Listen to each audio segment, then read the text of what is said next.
Assalamualaikum warahmatullahi wabarakatuh. Saudara-saudara semuanya yang saya cintai, kita lanjutkan dengan perancangan sistem elektronika dan telekomunikasi di rumah sakit atau di dalam gedung, yaitu tentang bagaimana kita merencanakan jaringan data komputer dan wifi pada suatu gedung, ya. Gedungnya bisa rumah sakit, bisa hotel, bisa ruang perkantoran dan lain sebagainya. Yang pertama kali dilakukan tentu kita harus membuat kriteria desain.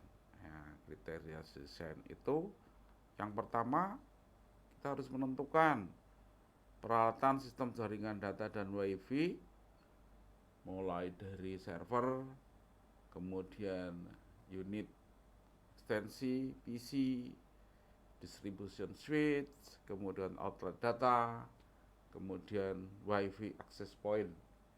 Nah, setelah kita menentukan ya semua peralatan-peralatan atau device dari peralatan jaringan komputer tersebut, kemudian kita menentukan distribution suite yang bisa di manage atau manageable, ya, dilengkapi dengan port fiber optik. Kemudian yang berikutnya bahwa kriteria desain berikutnya, sentral sistem jaringan data dapat dikoneksikan dengan unit atau peralatan-peralatan device yang lain pada sistem jaringan gedung.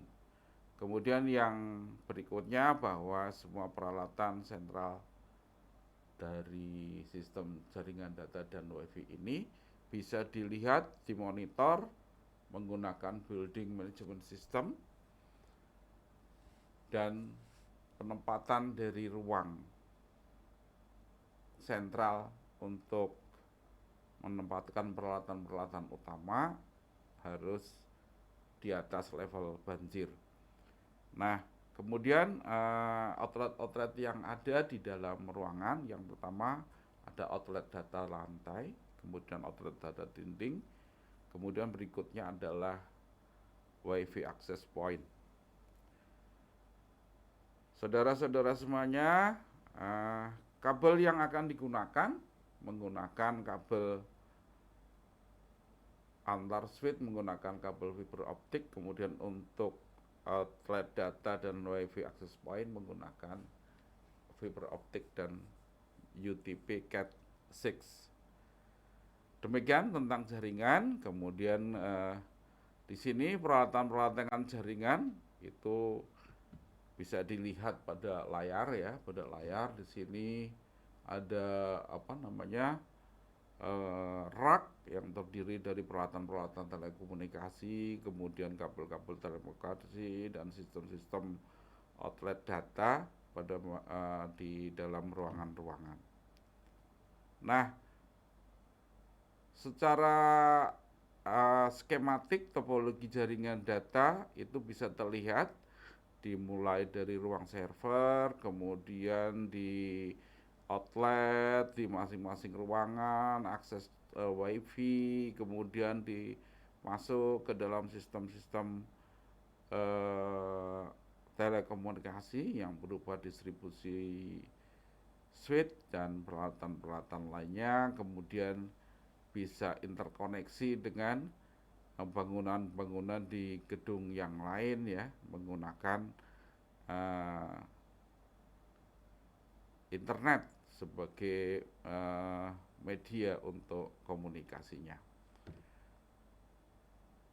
Nah, ini bagaimana kita bisa mendesain. Yang pertama kita membuat skematik ya, skematik dimulai dari ruang sentral yang terdiri dari server, kemudian ada backbone dan kabel utama yang menghubungkan antar switch yang berupa fiber optik, kemudian dari titik-titik outlet data maupun access point WiFi kita masukkan ke dalam distribution suite.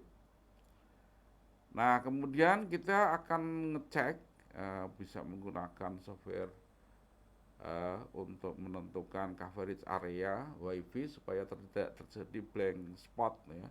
Tidak ada daerah yang tidak terjangkau oleh WiFi. Dengan menggunakan simulasi, kita bisa menggunakan software Ekahau untuk menguji apakah titik-titik dari akses point yang sudah kita rencanakan itu bisa mengcover keseluruhan ruangan di dalam gedung tersebut. Nah, ini bagaimana sistem integrasi jaringan komunikasi di dalam gedung. Nah, kita jadikan satu menggunakan sistem integrasi ya, di mana kita akan menghemat peralatan-peralatan distribusi data karena jumlah perangkat distribusi bisa kita kecilkan dengan menggunakan konsep pemakaian bersama. Kemudian dari sistem ini kita bisa mengintegrasikan keseluruhan sistem dalam satu sistem besar yang dinamakan dengan building automation system. Nah, ini kita dari sini kemudian kita bisa mengarah pengembangan berikutnya menjadi smart building management system ya, smart di bidang energi, smart di bidang security, smart di bidang monitoring, dan smart di bidang komunikasi ya. Kemudian kita bisa integrasikan semua peralatan-peralatan yang ada di dalam gedung dalam satu sistem yang besar, ya, sistem yang besar. Di sini ada lighting, kemudian ada di bawah ini ada lighting, kemudian HVAC, kemudian sistem power dalam satu sistem integrasi yang besar yang kita sebut sebagai building management system. Kemudian setelah kita bisa mengintegrasikan seluruh device yang ada di dalam gedung ke dalam satu sistem besar, berikutnya sistem besar ini bisa juga diintegrasikan kalau di rumah sakit dengan peralatan-peralatan kesehatan, sehingga semua peralatan-peralatan kesehatan dan peralatan-peralatan gedung bisa diintegrasikan menjadi satu ke dalam sistem yang besar. Demikian saudara-saudara semua materi tentang bagaimana kita bisa mendesain jaringan data dan komputer dan WiFi ya di dalam suatu gedung supaya terencana dengan baik dan terintegrasi dengan baik. Demikian, Assalamualaikum warahmatullahi wabarakatuh.